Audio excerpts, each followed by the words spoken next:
Vande Shrutismritipurananam Alayam Karunalayam Namami Bhagavatpadam Shankaram Lokashankaram Shankaram Shankaracharyam Keshavam Badarayanam Sutra Bhasha Krutau Vande Bhagavantau Punah Punaha Om Sahana Bhavatu Sahanau Bhunaktu Sahaviryam Karavavahai Tejasvinavadhitamastu ma vidvishavahai. Om Shanti Shanti Shanti.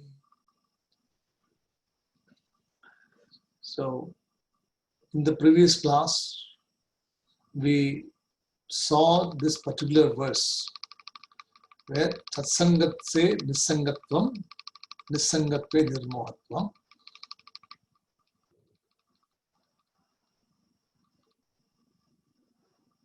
Then from Nirmohatvam, you become Nischaratvaha, and from Nischaratvam, you become Jivan Muktaha.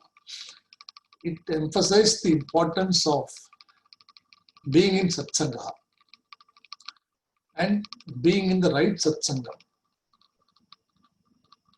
So, Sat Sangam, when you say, it means Sangam association, and Sat stands for the truth, the existence, or the consciousness. So, as an aspiring student of Vedanta and as a person who wants to follow the path to Jnanam, we have to make an effort to be in the right Satsanga. If that involves leaving other Satsangam, it is to be done. Because you cannot achieve everything, you cannot get everything, the lifespan is too short.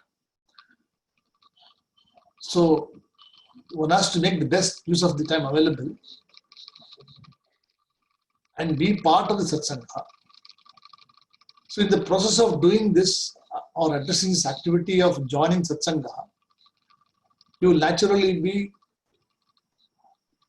getting dispassion, or you'll develop dispassion from other groups, from other Satsanga before which you were before. So you do not need to do anything great to go and cut this or move from this Satsanga, because this process itself, this Jnana Yajna, which we are going through now, itself will lead you to a process where you will feel disconnected automatically. So you do not need to make an effort that I have to stop socializing, I have to not meet people, I have to not do this. You do not need to worry about too many things like this. So as you increase your tempo, as you increase the efforts into the pursuit of Vedanta, this will require time for analysis, for studying, for introspection, assimilation of knowledge. In the process of doing this itself, you will find that you will not have any time. Like I do not have any time for anything else other than going to work or coming to the class or do the class. There is no other activity for me or anything else. So this has become a lifestyle for the last 11 years now. So, and it is getting more difficult. As you go more deeper and deeper into Vedanta, you will find you will be naturally be less interested, even though something are required to be done. You understand that this is very important to do now. Can we postpone this, or can we not do this now? Because it is not going to improve your lifestyle great. They're not going to give you happiness by doing something. So you rather not do this or delay this. So this is what happens when you study Vedanta. And your own people will know when you work with the people around you, your family members, your friends.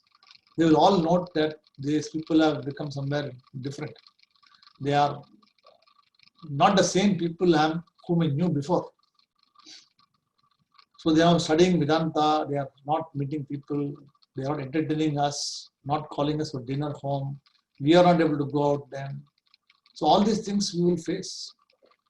And all these things, questions we'll have to go through this. But it is for the good thing, because satsangaha. So by being satsangaha, you will get disconnected or disassociated with other satsangaha. And this process of doing this repeatedly is you will get less interested in anything, mohatvam will not be there. So you will not have any longing desire that it has been long time I have gone to their house. They make very good food, or I have not gone there. So this desire also will probably leave after some time. So it will become less intense. Previously it was more intense. There was a need for you to connect. There was a need for you to talk every day or weekly, monthly. It will become monthly, it will become quarterly, it will become yearly. So it will become very, you will talk to them only when required. And even if you talk to them or meet them, it will only be something you will not be able to connect with them at all, because people will be talking Laukika Vishaya. They will be talking about other things like politics, about COVID, about disease, about this and that. And your mind is wandering around all these other topics which is in your mind. So you will be physically there, mentally absent. And this, mind you, this has happened to me, and it will happen to you also over a period of time. And this is a good sign. If it happens to you or not already happening, nothing to worry about it. Over a course of time, this will happen to you.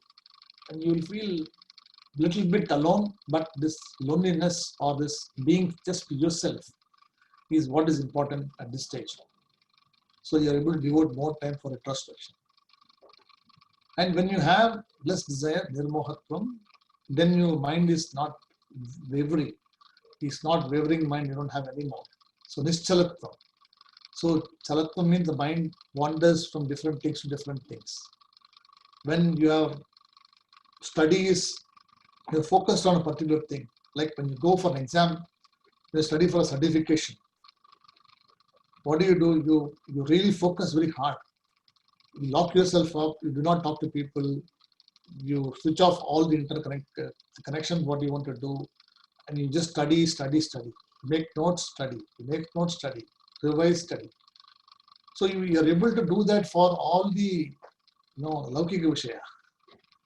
The same way this also will happen. When Shravanam becomes your lifestyle, Maranam becomes your practice, these two will continue for a very long time. This will, over a period of time, will replace other activities. So when you have Nischalatvam, that itself will be path for Jivan Muktaha. A person will be free. He will not have any binding desires. He will not have any dissatisfaction, because he understands that all these are fleeting desires. So this is what we saw in the last class. And in today's class, we are going to see verse number 10, which is the same continuation, same topic he talks about. There are 4 important questions asked in this verse.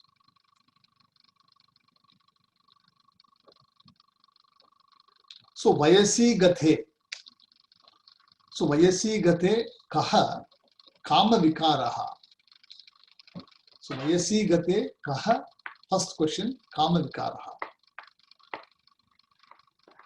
Then Shushke Nire Kaha Kasaraha. Shushke Nire Kaha Kasaraha. Then Kshine Vitte Kaha Parivaraha. Then last is Jnate Tattve Kaha Samsaraha. So you see there are 4 Kaha there. So the word Kaha means where is, where is, where is, where is. So the first thing is Vayasi Gathe, means Vayasi Gataha means that which is gone. Gataha means that which is going. And Vayasi means when the age is gone. You are no longer the same person. We increase every year by one more year. You add one more year to your age, you become one more year older. and it just keeps adding and adding. You cannot go back. You cannot deduce anything. You cannot reduce anything. You can only add. So if you are not able to see today, you will only get more complicated by adding more complexity to the power of seeing. You only get more complicated by the power of hearing. So it is all going to get added. You're not going to get any more reduction there. So in the same way, age also keeps increasing. Vayase gate. And kama vikaraha. So kama vikaraha means what? Vikara means the modification. And kama vikaraha means what? When due to the desires, due to the pursuit of desires, and you keep growing more and more, adding more and more, and this time is going. Right? Kama vikaraha. Then shushke nire. Say shushkaha nire means, shushkaha means drying up, and nire means water. So when the water is dried up, kaha kasaraha. So kasaraha here talks about the lake. So initially when you saw the lake, it was full with water, and you enjoyed the beauty of the water. You wanted to go for a waterside apartment. You see the water every day, or a lakeside apartment. And due to natural phenomenon, either the water is not there anymore, or the water receded very far away, and you're not able to enjoy this anymore. So the same way, shushke nire kaha kasaraha. So when the water is dried up, there is a question of having a lake or seeing a lake. So there is no point of having a lake when there's no water in this. It is not called a lake anymore. See, what it talks about indirectly here is our physical body now assumes different shape because of the amount of water in the body. Do you know that? So somebody is slim, somebody is fat, somebody has got different bulging things. All of them are akaraha, they are form. And the body takes a form of water. See, in our body, majority of that is water. So water is the main part of that, which gives the shape to the particular body. So as you see, when you get older, when you become 50 to 60, 60 to 70, you will also see that your hands start to lose all its skin. You will start to see the bone coming out. You will see yourself, your jaw starts to go inside. It becomes lengthy. Eyes start to go inside. What it means is that the water inside the physical body is receding, because your intake of the food is not more as before. If you're eating 5-6 dosas in a day, you will probably eat only maybe 3, and maybe you'll 2, and even 1 also will be difficult for you to eat after some time, because the body will not be able to digest the food which you want to. So your food intake also goes down a period of time. And because of the food intake, all the other ingredients which are required to sustain the body also stops accepting food. It is not able to process it. Even though you want to eat, you will not be able to eat. If you have got any old person in your house, you would have seen that the person cannot, he wants to eat, but he will not be able to eat. Very few people, only people who have got very, very strict diet and they only stick to this particular, they are able to do that. But generally speaking, you can see the person is about to go away or leave this world when the food which is eating becomes a visham for him. The food will not be able to digest, he's not able to go inside, he throws out. And slowly, slowly the food actually intake is not able to be processed by the person. So the shushke nire is an example given for the lake. But we should take it, what it refers here is that Now you are young and beautiful.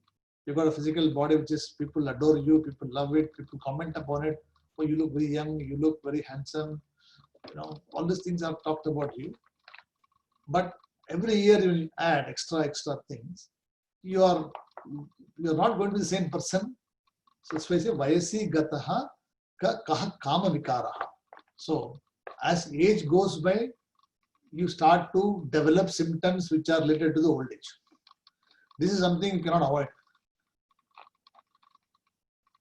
If somebody calls you, uncle or somebody mama or something, you must not get agitated because they look at the person's face and then tell you whether you look mama or mister. So there are a lot of people who make extra effort to make that, they have to maintain the standard. So they go plastic surgery, they do so many things. Still, it is evident that a person without a makeup is known. When you go to somebody's film star's house, they look very beautiful on the screen, But when you go and see them in live screen, actually at their home without makeup, you will not even be attracted to them. You don't even want to see them because the amount of the makeup they do, the amount of decoration they do to look beautiful is only for the presentation. But the real is not them. Same way says here, Sushke nire kaha kasaraha. So when the lake, there's no water, then it is no more called a lake anymore. Then, Kshine vitte kaha parivaraha. So Kshine vittaha means what? Kshina means wealth. And vitte means when the wealth is reduced. So when you are very, very, you've got a lot of property, you've got a lot of money, you're well known in society, you are Dhanwan, and you are somebody who is a very famous person. In Tamil, we call Natamai. So Natamai means a person who is supposed to be, a holder of everything. So when a person says, it has been done. So he's in a position of authority. Sometimes, we all say criticize people or he's Natamai. So it's also taken negatively also, saying that, oh, he just keeps ordering things. He thinks he's big. So it has got two connotations. Right. So what it says here, that when you are very, very popular and when you have lot of wealth, at that time all the family members will love you, respect you, and they want to be around you, they want to support you. Because it is not that because they are after your money or anything. They know that you're definitely not going to be a burden on them. It is not that they don't want your money at this stage. Remind you, they are interested in their happiness. So they want to be happy, and how do they be happy? By you not depending on them for your support. The moment you say that I don't have an income and you have to take care of me, supposing you retire very early, so you are 45 or 46, and due to some reason your father retires, or father is not able to work, or mother is not able to work, and you have a 20-year-old son or somebody going to work, and then you say that, look, I can't do anything about it, you have to take care of me. It is possible that the person will take care of it, but one day you will say, you have been like this for so many years. It will come one day. Because along with the dependency comes the questions also. You cannot avoid it. Is it right? If you become dependent on somebody, you should also be ready to face any question they will ask you, or the situation they will present you, and you have to accept it. And if you do not have the mental ability to accept the proposition, then it becomes a problem. Right? That's why it says here, Shine vitte kaha parivaraha. So all the parivara means all the relatives, all the people who are around you, they were there for you when you were well, you had useful to them. You are able to do physically something for them, mentally something for them, financially something for them. But when you do not have anything with you anymore due to some reason, the finance is not there, Do you think your parivara will support you all the time? Will they take care of you all the time? Is it logical to expect? Number one. So we must not be dependent on that, because our happiness should never be hinging on somebody else's, success. Our happiness should be only on our own independence. We should be. So Shastram doesn't say that you must not make money at all and you should just live every day. He says you make enough money for your survival. You make enough money for you to live reasonably well, so that you do not become a burden on somebody else and you can continue with what you have got. If you become a burden on somebody else, then you will not be able to do anything. If you go and say, I want to study Shastram, give me internet connection, give me Zoom connection. Oh, it is going to cost you $400 to do the yearly. Why do you want Zoom? Why do you want to attend classes? It will come. And this is a fair question. It will come. So this is what is saying here, that Shine Vitte Kaha Parivaraha. It means your value is more attached to how financially secure you are or how secure you are. So the more secure you are, they will leave you and they will not bother you and they will be around you. Oh, very good, nice person. He's a very nice person. He's got a lot of money there. Financially, he's very well off. And you'll be proud to say that he's my father, he's my uncle, he's my maternal uncle, he's a relative. So you'll say this. But if you don't have any money, they will not even mention to you, because they do not want to be saying to you that, yeah, he's fine. When somebody asks, how is he? Yeah, he's fine in his own way. Everything is okay. So you will not want to talk about it. But when he's rich, you talk about it. That's what it says here. Kaha parivaraha. So Kshine Vitte Kaha parivaraha.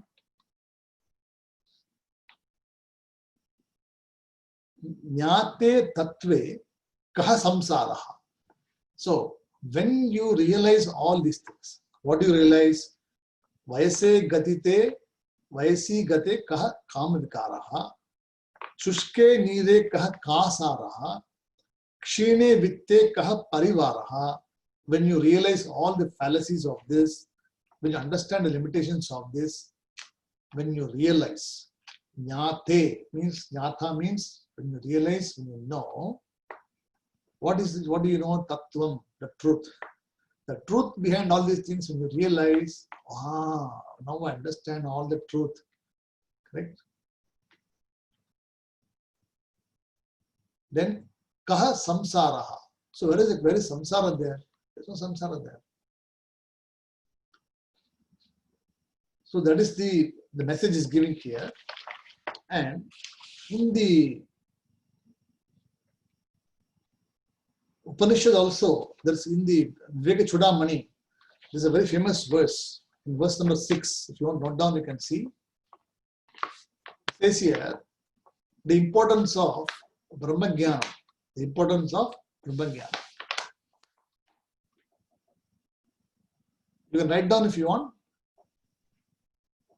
Patantu shastrani. Patantu shastrani.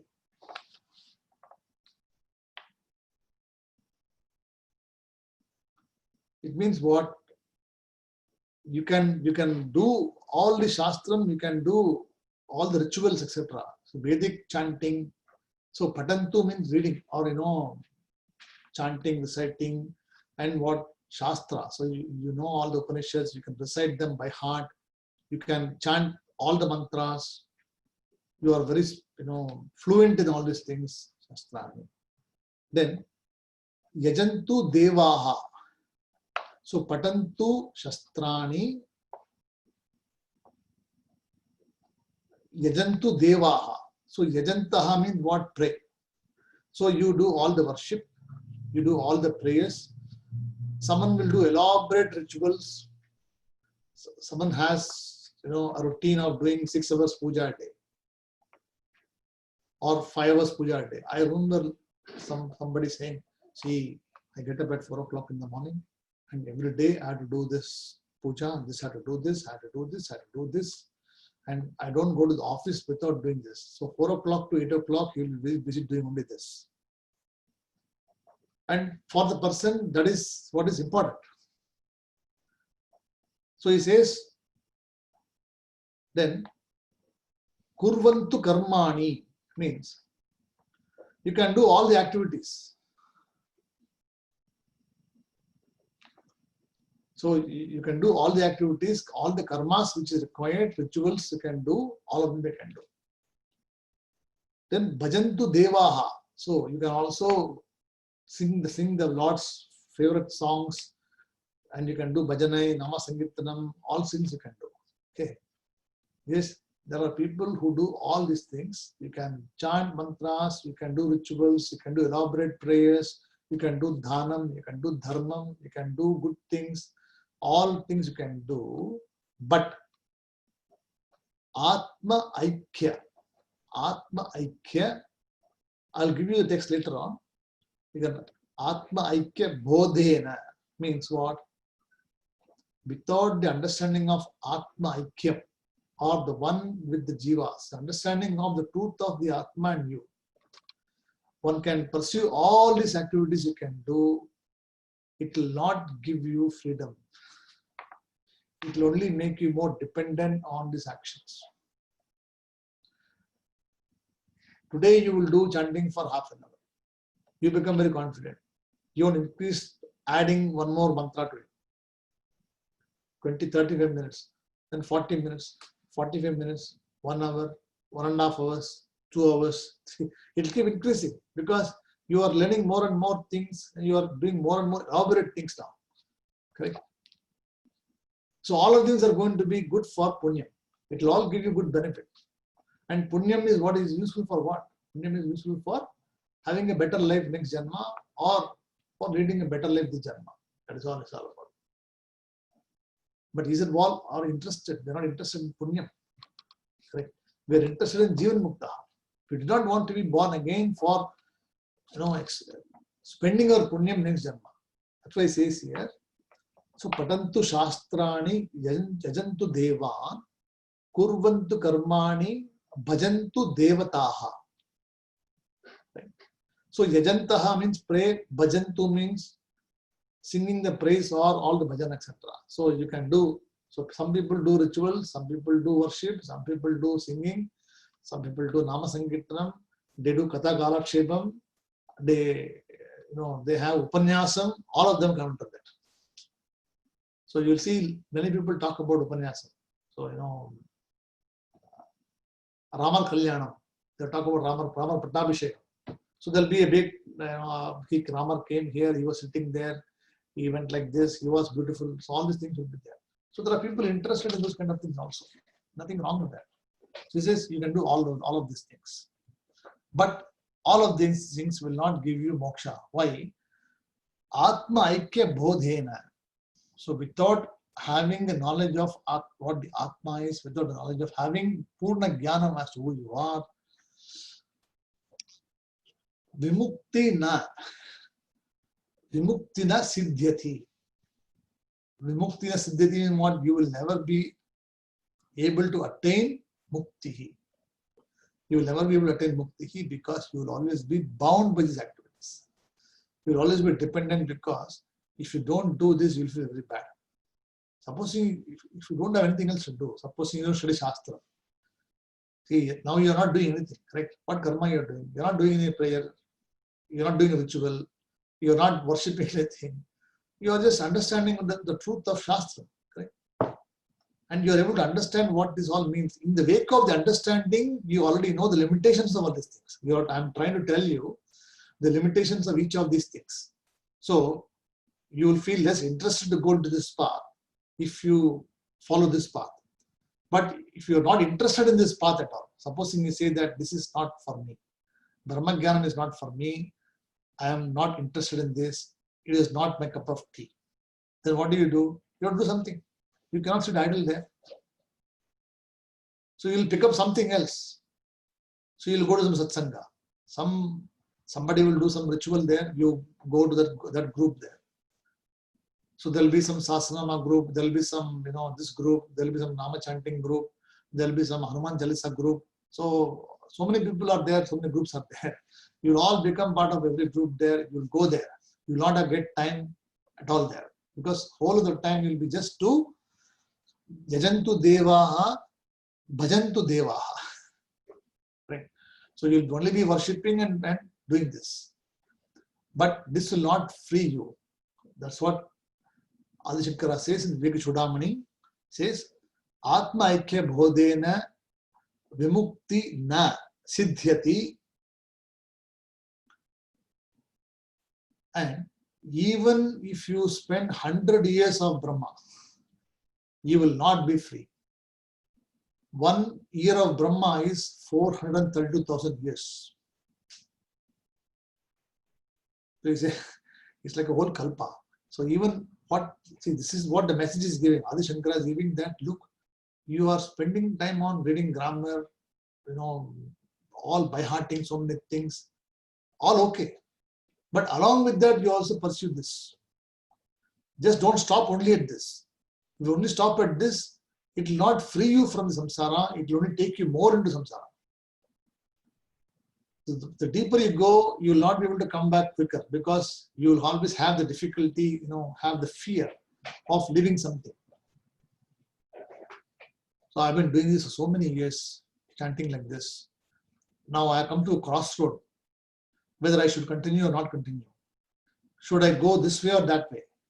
So when you always have the decision, your viveka tells you which way you should go. If you already have an intellect, and if you have a vekam or nityanastha vastu veka, right, and you already have what is satyam, asatyam, then you will be able to discern, saying that yes, that path is actually good for me, but this path I would prefer. So let me continue this path also along with this path. Correct? So you continue both for some time. Then you will see that this path is taking more time and you're getting interested more, then this path reduces. So more time is spent on this. So this is how you keep moving from the ritualistic attitude of karma into more into the jnana yoga. You cannot overnight drop anything and go. You'll have to gradually shift your attention from all the rituals you're doing one by one, slowly moving into this. For that, you have to already be prepared. You have to keep coming to the classes. You have to keep listening to the Shastram. Shravan is important. And slowly you move from that into this. That's why it says here that without this, it is not possible for one to get Brahma Jnana. And without Brahma Jnanam, one cannot be free.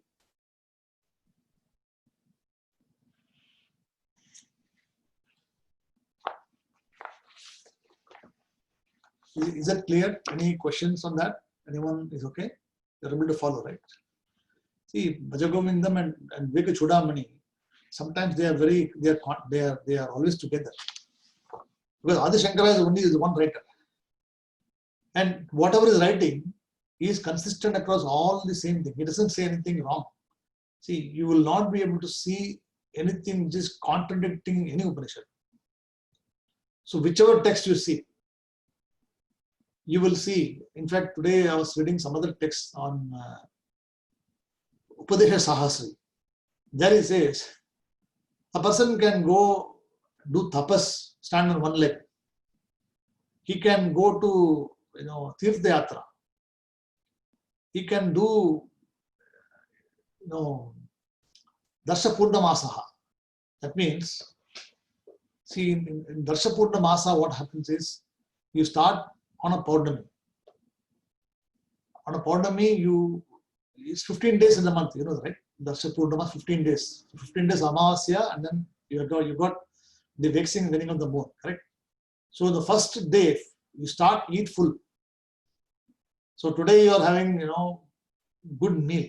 You're having that, really full. Next day, you have 1/15 of the meal. So you reduce one portion. Next day, 2/15. Then, you just keep reducing. And finally, on Amavasya day, you don't eat anything. So you'll have Upas. Correct? And then again, you start again one morsel a day, then 2 morsel a day, 3 morsel a day, 4 morsel a day, you can be 15. Then again, Purnami, you have full. Because the Purnami implies fullness, correct? So you have full meal. elaborate meal we have. So people also do this. Some people have, this Ekadashi Vrat. They have, this Vrat, that Vratam, all these things they keep. He said they're all good for the discipline, but it is not going, just by keeping or following something, it is not going to give you jnana, because it is only going to give you discipline, it is going to give you some amount of control, but it is not going to give you anything. So initially you do all these things when you are starting up, but later on when you have Brahma Jnanam, you do not need to fast. You eat only what is required. You do not eat anything more. So eating also, you don't focus because you're not eating for taste anymore. You're eating to keep the body running. Right? For you to do the activities required to pursue Brahma Jnana. So eating becomes a secondary activity, not a primary activity. Before, eating was a primary activity. Correct? You are living to eat. Now you are only eating to live. Difference. Because there's no other activity to do, so you have to prepare food, eat, enjoy, those kind of things. That's what it talks about here. So all the karmas which you do, all rituals you do, they're all okay, but it is not going to give you freedom. Only Brahma Jnanam is going to give you freedom. That's why it says, Bhaja Govindam, Bhaja Govindam, Govindam Bhaja Mudamate. It says, seek knowledge, e Mudamataha. So for deluded person, Samprapte Nihite Kale. So the time is coming nearby, not very far. And Nahi Nahi Rakshati Dukrin Karani. So there's nothing can protect you in this world. No property, no people, nothing can protect you. Only Jnanam can protect you. Because nobody can take anything from you physically. They can take everything else. But the Brahma Jnanam, the knowledge you have got, it is something nobody can take. Because you are Brahmanishta. A person is actually committed to following Brahma. Right?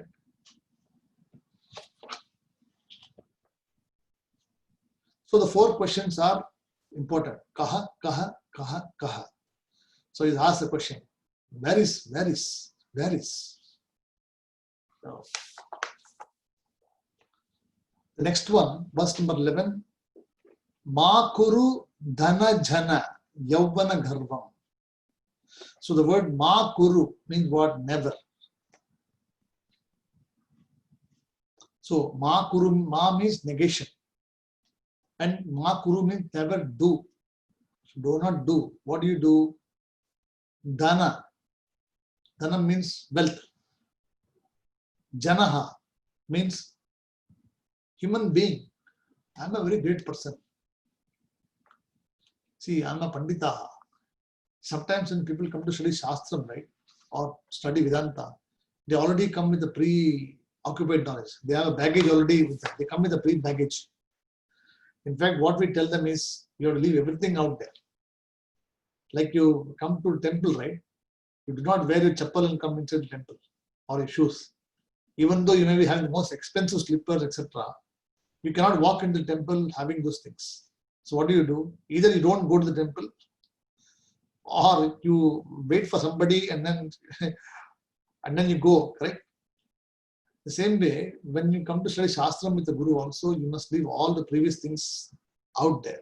You must not bring it into the class or into this. Why? Because it will obstruct your knowledge, it will obstruct the process of thinking also.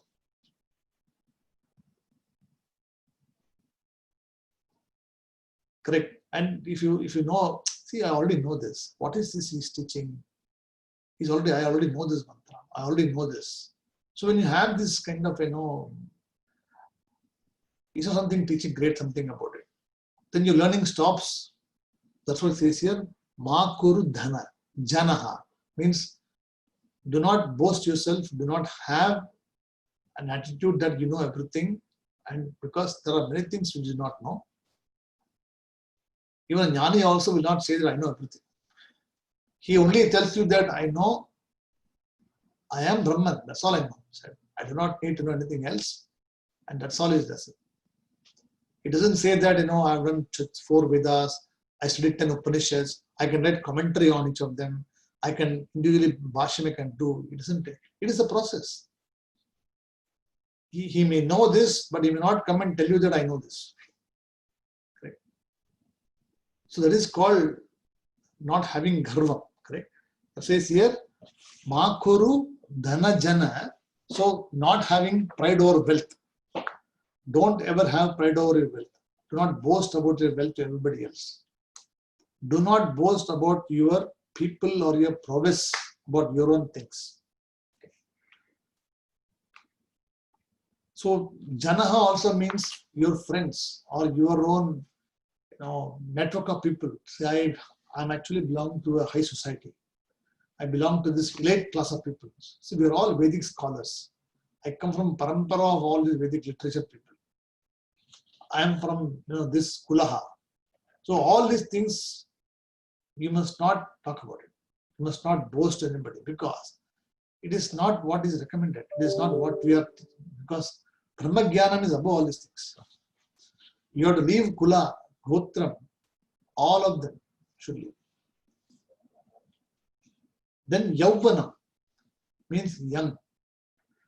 So Yavvanam means I am very young.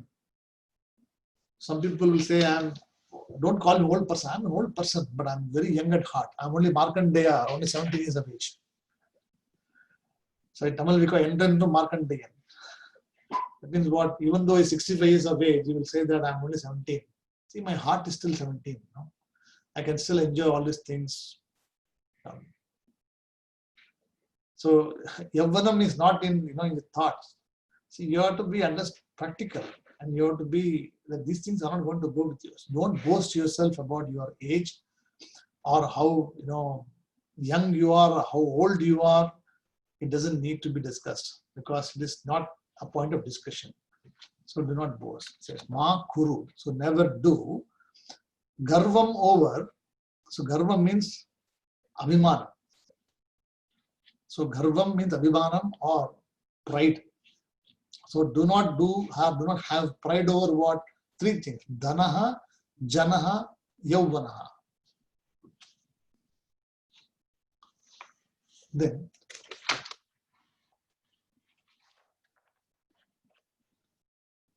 Harati Nimeshat Kalaha Sarvam. So Harati means what? You will lose. So Harati means you will lose. How do you lose? Nimeshaha Tat Kala Sarvam. You will lose all these things within Kshanaha. You will not even know how you lost it. My God, I had so much money. I don't have anything tomorrow. All the money is gone. I become very old. So all of them, all your friends are all gone anymore. They are not your friends anymore. It doesn't take time for you to lose all these things, my friend. So Harati Nimishe Tat Kalaha Sarvam. So over a period of time, Kalaha Sarvam means what? All of them will just go one day. So then Mayam Idham. So Maya, Mayam Idham means what? This whole thing is a Maya. So the whole thing is that it's an illusion. So Maya, Mayam Idham, Akilam Hitva. So my friend, understand that everything is Maya. It is an illusion. It is not real because age is not real. Gender is not real. Wealth is not real. Friends are not real. Happiness, which you seek in objects, is not real. All of them are illusionary. They are all only because of Maya. So Maya Sarvamidham. Just as the magician, when you are a spell of magic, you are under the illusion of the magician, so everything looks nice to you. He may even take you to, I'll take you on a journey to Kailasha. So you are going with him on Kailasha, you are dreaming that you are in Kailasha. Because he is making illusion to you. He is selling the story to you and you are believing in that. And you are under the spell of the magician, and for the moment you are believing that you are in Kailash. But then with the moment he says, okay, 8:30 p.m. is already over, you have paid $100 from a ticket. I've shown you enough of Kailasha. Next time you want to come, you pay $100 more. And we will go to another place. So then you realize, oh, I was not going anywhere. I was just in my illusion. I didn't go to Kailash at all. I was only in the auditorium for such a long time. And what do? You just come back saying that, no, it was just illusion. But you already go with the intention of getting deceived. You know that you are going to get deceived, you have to go there. Same way, we already should know that Maya is an illusion and you must not go there.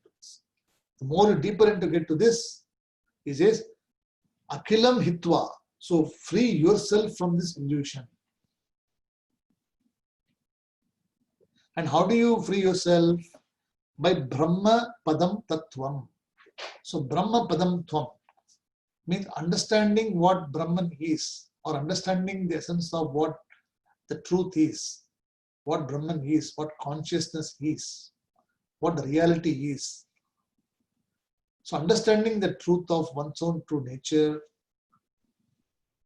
And Padaha means, Padam means Padyate Areneti Padam, means that which takes you to certain things called Padam. Or Padam, when you say, you reach a particular destination not with the hand. You go with your feet. Correct. So Padam or Padam, we say, you reach with your feet. So Padam, so Brahma Padam means what? Using the definition of what Brahman is, or using the method of analysis of what truth and untruth is, or Nitya Anitya Vastu Vivekaha,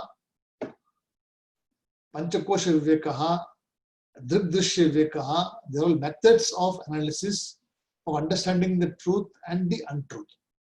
So by removing the untruth, you arrive at the truth. Just as you remove the wave from the water cognitively and you arrive only at the water, the same way you are discerned by understanding that all these objects which you see, they are none other than Brahman. They are only an object of knowledge. They do not have existence outside of you.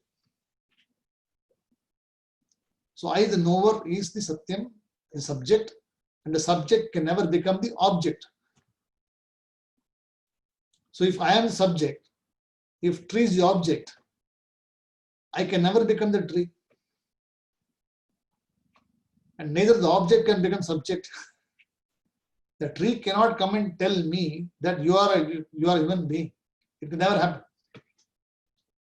So one must be very clear that I am distinct from the objects. I am not that object. So by understanding this, that's called Brahma Padam Tvam. By understanding the truth of this, Pravishaha Viditva. So Pravishaha Viditva. So Brahma Padam Tvam Pravisha Viditva. So Pravisha means you enter. Or Pravishyati means you enter or you attain. So Pravishaha or Praveshaha, you say, you enter into the area or enter into the realm. So you go into this understanding of what Brahman is, Brahma Padam Tvam, and Viditva means you become knowledgeable, you attain the truth. So what is the message here? In the last two verses, we should get rid of Kartritva Buddhi out of our mind. Adi Shankara says what? You must not have pride in your duties. You must not be boastful of your wealth. You must not be boastful of your age or religion or caste, gender or sex, whichever you have, or anything which you possess, you should not be boastful of it, because all of them are temporary. And they are going to go one day. So Vayase Gatite, you saw, right? Vayase Gataha. So just as age increases, all these things disappear as you age. So by understanding this truth, one is able to discover happiness, which is already there before. So you're not searching, you're not finding something new. You have only discovered what you already are. And by taking ownership of that happiness, you become free. You become Jivan Muktaha. So this is what is said in this verse. Is it clear?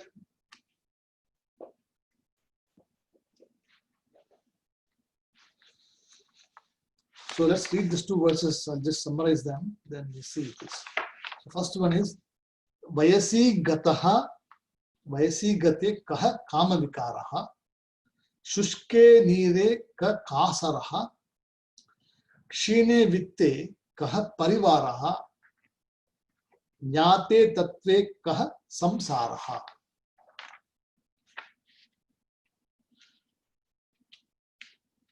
In fact, in the same verse, there's another definition given in the Mundaka Upanishad. You can write down the reference I'll give you later on. I'll send you the text or something like this. So it says here in Mundaka Upanishad in 1.2.12. 1.2.12, it says here what? Pariksha Lokan Karmachitan. So Pariksha Lokan Karmachitan.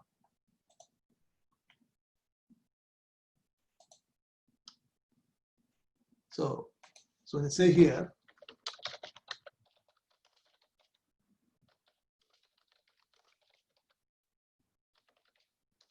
okay, Pariksha Lokan Karmachitan. Okay. So what it means here, Pariksha means what? Examine. So Pariksha means you analyze everything, you check everything out. And what do you do? Loka. So all the things which are there, you check everything. You analyze everything, right? And karma chittan. So having gained one through karma, so having accomplished all of them through the karmas, so you have been doing all the karmas for many years, activities for many years, and you've been analyzing how long will I be doing this karma? I've been doing this for now 20 years now, and I don't know how long should I continue doing this. Should I stop now, or should I add more, or where should I stop, or what should I do now? So you will come to a time when you'll have this question all the time. Then you will decide, no, let me continue. So I've been doing this for so many years, let me continue doing this. So you satisfy yourself that you want to continue. Even though you may be questioning yourself, the validity of that. You may be questioning yourself. You're not really interested in continuing. But you'll be asking, should I add more, or should I drop something, or should I just keep doing this, or should I do something else? So this is called Pariksha Lokan Karma Chitta. Okay. Then Nirvedam Ayat. So Nirvedam Ayat means a person, a mumukshu who tries to do this by analyzing all the facts.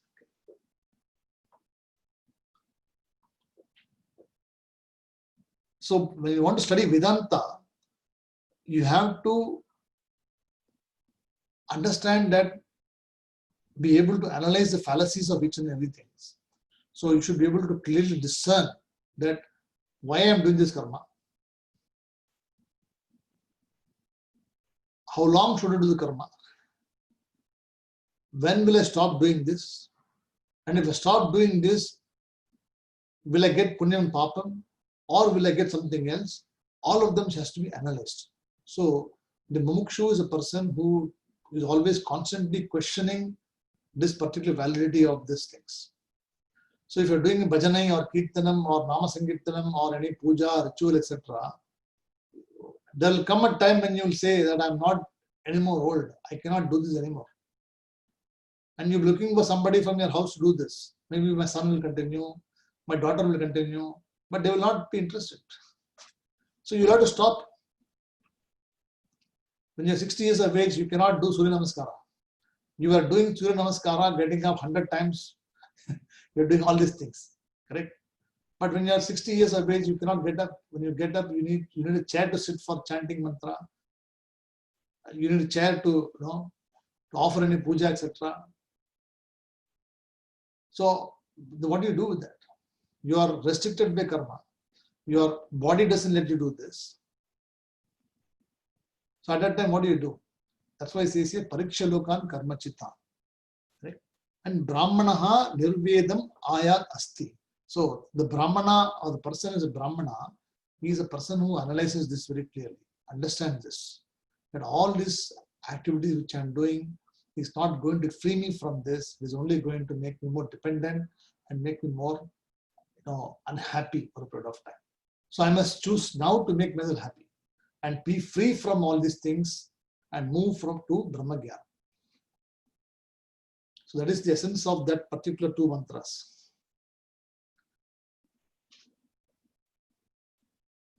Okay, so if you got no more questions, anyone has got questions? Anyone? Bhavani ji or Shrikant ji, you got any questions?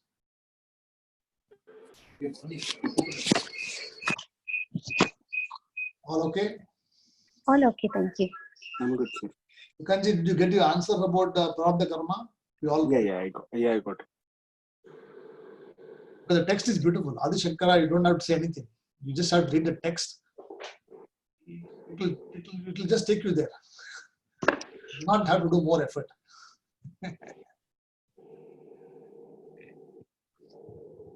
So we'll stop our class here and then we will meet tomorrow for our Bhashyam class Purusha Sukta. Om Purnamadah Purnamidam Purnat Purnamudachyate Purnasya Purnamadhaya Purnamevavasishyate. Om Shanti Shanti Shantihi. Harihi Om Tatsate Shri Gurubhyo Namaha. Harihi Om. Namaste. Shubhratri. Hari Om.